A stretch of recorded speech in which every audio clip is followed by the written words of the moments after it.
பாப்ப ஒருங்கமை சமன்பாடுகள் வந்து பின்னங்கள் இடம்பெறுற ஒருங்கமை சமன்பாடு. முதலாவது சமன்பாடு, இரண்டாவது சமன்பாடு. அப்ப காணப்படுறத பாருங்க, சமனா காணப்படுறது எதுன்னு 2x/3 2x/3. சமனா காணப்படுற உறுப்பை வந்து நம்ம நீக்கலாம் ஏற்கனவே படிச்சிருக்கோம். ஆகவே வந்து 2x/3 2x/3 இருக்கனால நம்ம இந்த செட்டை வந்து அப்படியே நீக்கிட்டோம்.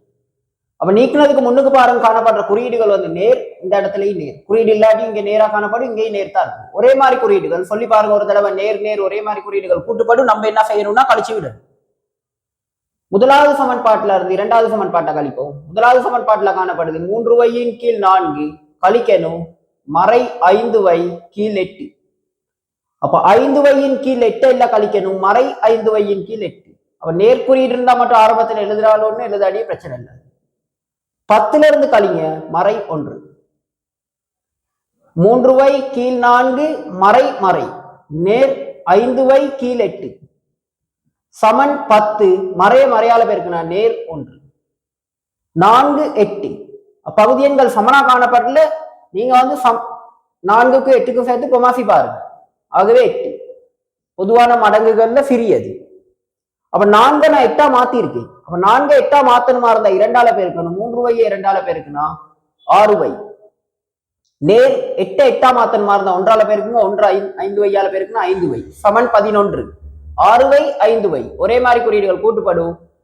11y சமன் 11 தர 8. ஆகவே சமன்பாட்டுல மேலையும் மேலையும் சுருக்கான நம்ம ஆரம்பத்துல படிச்சிருக்கோம். 11 சுருக்கி விடுங்க. y சமன் 8. அடுத்து பிரதியிடுறோம். y சமன் 8 என முதலாவது சமன்பாட்டில் பிரதியிடும். ஒன்றில் பிரதியிடல். முதலாவது சமன்பாட்டை அப்படியே பார்த்து எழுதுங்க. 2x/3 அடுத்து எழுதுங்க நேர் 3y/4 சமன் 10. இப்ப எழுதலாம் உங்களுக்கு 2 நம்ம கண்டுபிடிச்சது வந்து y8. ஆகவே 2x/3 அப்படியே எழுதிட்டு 3 தர y8 இருந்தா y உள்ள இடத்துக்கு எழுதுங்க 8. கீழ் 4 சமன் 10. 4ஆல சுருக்கலாம் ஒரு தடவை, 8 சுருக்கலாம் 4ஆல 2 தடவை. ஏன்னு சொன்னா இது ஒரே செட்ல இருக்கனால 4 பேர் இந்த இடத்துல சுருக்க முடியாது. ஏன்னு சொன்னா நடுவுல இருக்கிறது வந்து கூட்டல். அப்ப கூட்டலா இருந்தா சுருக்க முடியாது. 2x/3 நேர் 3 2 பெருக்குங்க 6 சமன் 10. 2x/3 சமன் 10 நேர் 6 வலப்பக்கமா வந்தா மறை 6 மாறுபடும். ஆகவே விட 4 கிடைக்குது. x சமன் 3 வந்து வகுப்பட்டிருக்கு பெருக்குப்படும். 2 வந்து பெருக்குப்பட்டிருக்கு வலப்பக்கமா வரக்குள்ள வகுப்படும்.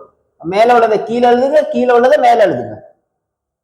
2ஆல வந்து வகுத்து பாத்தீங்கன்னா ஒரு தடவை 2 தடவை. ஆகவே x சமன் 2 3ஆல பெருக்குனா 6. ஆக இரு விடைகளை கண்டுபிடிச்சிட்டோம். நம்ம வந்து y8 x வந்து 6. அப்ப அடுத்த கேள்வி கவனிங்க. இப்ப முதலாவது சமன்பாடு, இரண்டாவது சமன்பாடு சமனா காணப்படுற என்ன தேடி பாத்தீங்கன்னா 3a/4 5a/2 சமனா காணப்படல. 2b/5 2b/5 சமனா காணப்படுது. சமனா காணப்படுற எண்களை இப்படி வெட்டி விட்டுருங்க. இப்ப அந்த இரு எண்களை நம்ம வந்து அந்த இடத்துல வந்து நீக்கிட்டோம். நீக்கிற எண்களுக்கு முன்னுக்கு காணப்படுற குறியீடுகளை பாருங்க. நேர்மறை ஒரே மாதிரி குறியீடா வித்தியாசமான குறியீடானு வித்தியாசமான குறியீடுகள் வந்து கழிப்படும். நம்ம என்ன செய்யறோம்னா கூட்டி விடணும். கழிப்படுமா இருந்தா கூட்டுவோம், கூட்டுப்படுமா இருந்தா கழிச்சு விடுவோம். முதலாவது சமன்பாட்டை இரண்டாவது சமன்பாட்டையும் கூட்டுறோம். முதலாவது சமன்பாட்டில் காணப்படுது 3a/4 கூட்டல் 5a/2 சமன் 5 நேர் 8.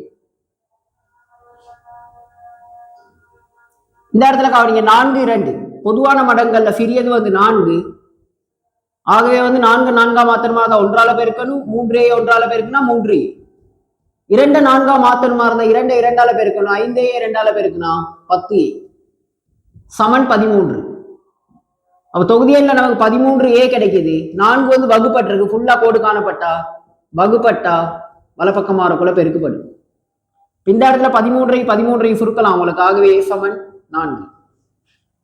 இப்ப எழுத முடியும் உங்களுக்கு a சமன் 4 என ஏதாவது ஒரு சமன்பாட்டில் பிரதியிடுவோம். நான் முதலாவது சமன்பாட்டிலே பிரதியிடுறேன். ஒன்றில் பிரதியிடல்.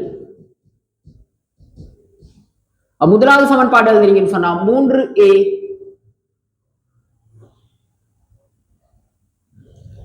கீழ் 4 நேர் 2b கீழ் 5 சமன் 5. இந்த முதலாவது சமன்பாட்டை பார்த்து அப்படியே எழுதுங்க. நம்ம கண்டுபிடிச்ச விடையை தேடுங்க. ஏத்தான் 4 3 தர ஏ உள்ள இடத்துக்கு எழுதுங்க 4 கீழ் 4 நேர் 2b கீழ் 5 சமன் 5. இந்த இடத்துல 4 உங்களுக்கு சுருக்கி விடலாம். 3 நேர் 2b கீழ் 5 சமன் 5. ஆகவே கூட்டுப்பட்டிருக்கு 3. அவன் நேர் 3 வலப்பக்கமா வந்தா மறை 3 மாறுபடும். 2b கீழ் 5 சமன். இது அப்படியே பார்த்து எழுதுங்க. நேர் குறியிட்டு இருக்கனால நான் நேர் எழுதல, மறை இருந்தா கரெக்டா எழுதணும். 5 நேர் 3 வலப்பக்கமா வந்தா மறை 3. ஆகவே 2 b தான் நமக்கு தேவை. 5 வகுப்பட்டிருக்கு, வலப்பக்கமா வந்தா பெருக்குப்படும். 2 பெருக்குப்பட்டிருக்கு, வலப்பக்கமா வந்தா வகுப்படும். 2 சுருக்குங்க. b சமன் 5ன்னு சொல்ற விட கிடைக்கும். எழுதிக்குங்க.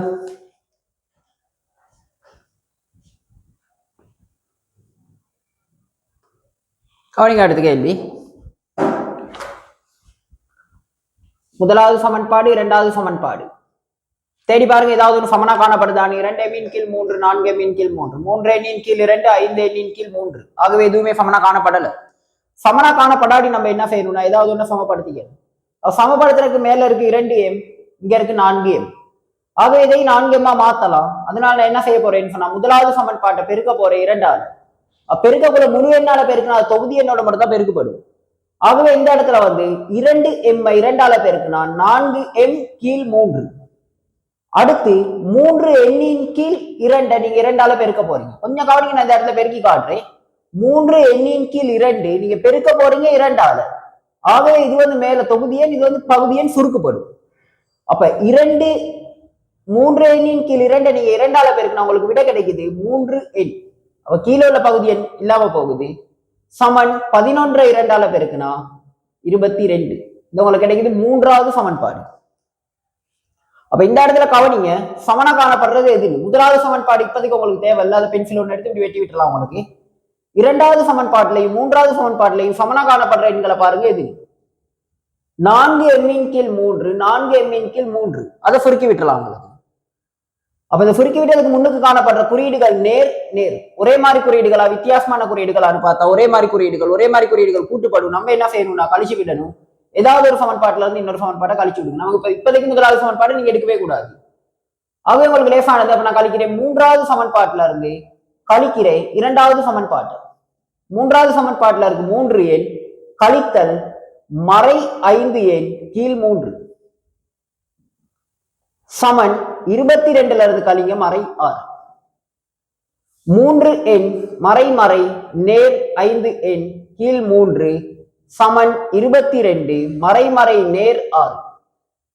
அப்ப இந்த இடத்துல பகுதி எண் எதுவுமே காணப்படாது. கீழே 1 காணப்படும்.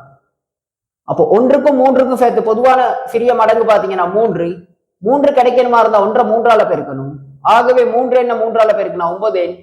நேர் 3 கிடைக்கணுமா இருந்தா 1ஆல பெருக்கணும் 5 எண் சமன் 28. இந்த இடத்துல விட கிடைக்குது உங்களுக்கு 14 எண் சமன் 28. 3 வகுப்பட்டிருக்கு, வலப்பக்கமா வரக்குள்ள பெருக்கப்படும். அப்ப ஏற்கனவே படிச்சிருக்கோம், மேலையும் சுருக்கலாம். 14ஆல சுருக்குனா 1 தடவை, 28வது 14ஆல சுருக்குனா 2 தடவை. ஆகவே எண் சமன் 3 6. இப்ப எண் 6ன்னு கண்டுபிடிச்சிட்டோம். ஒரு இடத்துல பிரதியிடுங்க. எண் சமன் 6 என 1ல் பிரதியிடல். முதலாவது சமன்பாடு அப்படியே பார்த்து எழுதுங்க. முதலாவது சமன்பாடு எழுதுனீங்கன்னு சொன்னா இப்ப முதலாவது சமன்பாடு உங்களுக்கு எடுக்கலாம். 2m கீழ் 3 நேர். இதுல நான் உங்களுக்கு கவனிங்க, முதலாவது சமன்பாடு எடுக்காம முதலாவது சமன்பாடு, இரண்டாவது சமன்பாடு, மூன்றாவது சமன்பாடு. மூன்றாவது சமன்பாடு எடுத்தா இன்னும் கொஞ்சம் உங்களுக்கு லேசா இருக்கும். மூன்றாவது சமன்பாட்டுல காணப்படுது 4m கீழ் 3. அப்ப நான் இந்த இடத்துல எழுதுறேன் 3ல் பிரதியிட நேர் 3 எண் சமன் 22. அப்ப நம்ம கண்டுபிடிச்ச விட எண் 6 4m கீழ் 3 நேர் 3 தர எண்ணுக்கு பதிலா எழுதுங்க 6 சமன் 22. 4m கீழ் 3 நேர் 3 6ஆல பெருக்குங்க. 6 3 18 சமன் 22. 4m கீழ் 3 சமன் 22. நேர் 18 வலப்பக்கமா வந்தா மறை 18 சமன் 4. பெருத்தா நமக்கு தேவை 3 வந்து வகுப்பட்டிருக்கு பெருக்கப்படும், 4 பெருக்கப்பட்டிருக்கு கீழே தான் வகுப்படும். மேல உள்ளது கீழே எழுதுங்க, கீழே உள்ளது மேல எழுதுங்க. 4ஆல சுருக்கலாம் ஒரு தடவை ஒரு தடவை. ஆக விட m சமன் 3. n 6 m வந்து 3. அடுத்த கேள்வியில கவனிங்க. முதலாவது சமன்பாடு உங்களுக்கு எடுக்கலாம். இது வந்து இரண்டாவது சமன்பாடு. சமனா காணப்படுற எண்களை பாத்தீங்கன்னு சொன்னா 7p இன் கீழ் 3 7p இன் கீழ் 6 5q இன் கீழ் 4 3q இன் கீழ் 2. அப்ப இந்த இடத்துல q சமப்படுத்துறது ரொம்ப கஷ்டமா இருக்கும். அதனால p ன்னு சொல்ற என்ன சமப்படுத்திக்கும். இங்க பாத்தீங்கன்னா பகுதி எண்ல 3 காணப்படுது, இங்க பகுதி எண்ல 6 காணப்படுது. ஆகவே முதலாவது சமன்பாடுல பகுதி எண் 6 வந்தா சரி. பகுதி எண் கீழே உள்ளதுல 6 வரணுமா இருந்தா இந்த 3 வந்து 2ஆல பெருக்கி சரி வராது. ஏன்னு சொன்னா 2ஆல பெருக்குன்னா தொகுதி எண்ணோட தான் பெருக்கப்படும்.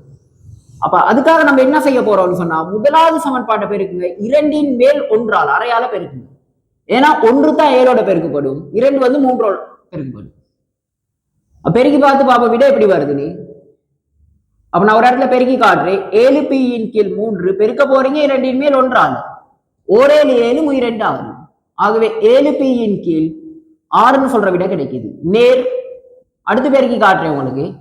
5q இன் கீழ் 4 பெருக்க போறோம் 2ன் மேல் 1ஆல் 1 5 5 q கீழ் 4 2 8 சமன் 24 நான் பெருக்கி காட்டுறேன் 2ன் மேல் 1ஆல் அரைவாசி. 24 அரைவாசி வந்து 12. எடுக்க நம்மளுக்கு மூன்றாவது சமன்பாடு. அப்ப முதலாவது சமன்பாட்டை பெருக்கிட்டோம் ஃபுல்லாவே அரையால. இப்ப கவனிங்க, முதலாவது சமன்பாடு இப்போதைக்கு உங்களுக்கு தேவையில்லை. பென்சில் ஒன்று எடுத்து அதை வெட்டி விட்டுலாம். முதலாவது சமன்பாடு இப்போதைக்கு பார்க்காதீங்க. ஏதாவது தேவையில்லாதனால தான் மூன்றாவது சமன்பாடு ஒன்று உருவாக்கணும். முதலாவது சமன்பாட்டை பயன்படுத்தி இரண்டாவது சமன்பாடு மூன்றாவது சமன்பாட்டுல தேடி பாருங்க, இது சமனா காணப்படுது. இப்ப உங்களுக்கு தெளிவா தெரியுது 7p இன் கீழ் 6 7p இன் கீழ் 6 சமனா காணப்படுற எண்களை வந்து வெட்டி விட்டோம் நீக்கி விட்டோம். அப்ப நீக்கினதுக்கு முன்னுக்கு காணப்படுற குறியீடுகள் நேர் கெய் நேர் ஒரே மாதிரி குறியீடுகள் கூட்டுப்படும். நம்ம என்ன செய்யணும்னா கழிக்கணும். அப்ப நான் இந்த இடத்துல கழிச்சு காட்டுறேன் உங்களுக்கு. மூன்றாவது சமன்பாட்டுல இருந்து இரண்டாவது சமன்பாட்டை கழிங்க. மூன்றாவது சமன்பாட்டுல காணப்படுது 5q இன் கீழ் 8 கழித்தல் மறை 3q இன் கீழ் 2 சமன் 12 கழித்தல் மறை 5. 5q இன் கீழ் 8 மறை மறை நேர் 3q இன் கீழ் 2 சமன் 12 மறை மறையால பெருக்குனா நேர் 5. இந்த இடத்துல புமாசி பாத்தீங்கன்னா 8 2 காணப்படுது. 8க்கு 2க்கு சேர்த்த உங்களுக்கு புமாசி வந்து 8. 8 கிடைக்கணுமா இருந்தா 8 1ஆல பெருக்கணும். 5q 1ஆல பெருக்கணும் 5q. நேர் 8 கிடைக்கணுமா இருந்தா 2 4ஆல பெருக்கணும். ஆகவே 3 4ஆல பெருக்கணும் 12q. சமன் விட வந்து 17. 17q சமன் 17 8 வகுப்பட்டிருக்கு வலப்பக்கமா வந்தா பெருக்கப்படும்.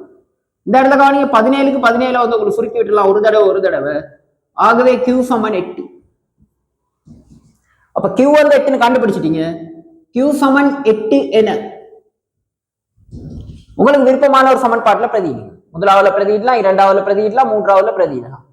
அப்ப உங்களுக்கு லேசான ஒரு சமன்பாடு பிரதியிடுங்க. அப்ப நான் பிரதியிடுறேன் வந்து 1ல் பிரதியிடல். முதலாவது சமன்பாட்டுல பிரதியிடுங்க. முதலாவது சமன்பாடு பாத்தீங்கன்னா அப்படியே பார்த்து எழுதணும். 7p இன் கீழ் 3 நேர் 5q இன் கீழ் 4 சமன் 24. இந்த இடத்துல நம்ம கண்டுபிடிச்ச விட வந்து q உள்ள இடத்துல வந்து பிரதியிடுங்க. 7p கீழ் 3 நேர் 5 q உள்ள இடத்துக்கு நான் எழுதுறேன் 8 சமன் கீழ் 4 சமன் 24. இந்த இடத்துல 4ஆல சுருக்கலாம் ஒரு தடவை, 8 4ஆல சுருக்குங்க 2 தடவை. 7p கீழ் 3 நேர் I2 10 சமன் 24. 7p இன் கீழ் 3 சமன் 24 நேர் 10 வலப்பக்கமா வந்தா மறை 10 மாறுபடும். ஆக விட கிடைக்குது உங்களுக்கு 14. p சமன் 3 பிரிப்பட்டிருக்கு வலப்பக்கமா வந்தா பெருக்குப்படும். 7 பெருக்குப்படுது வலப்பக்கமா வந்தா வகுப்படும். மேலோடது கீழே எழுதுங்க, கீழோடது மேல எழுதுங்க. 7ஆல வகுத்தா ஒரு தடவை, 7ஆல வகுத்தா 2 தடவை. ஆகவே p சமன் 6. குயிக்கால் p சமன் 6 q சமன் 8ன்னு சொல்ற விட கிடைக்குது.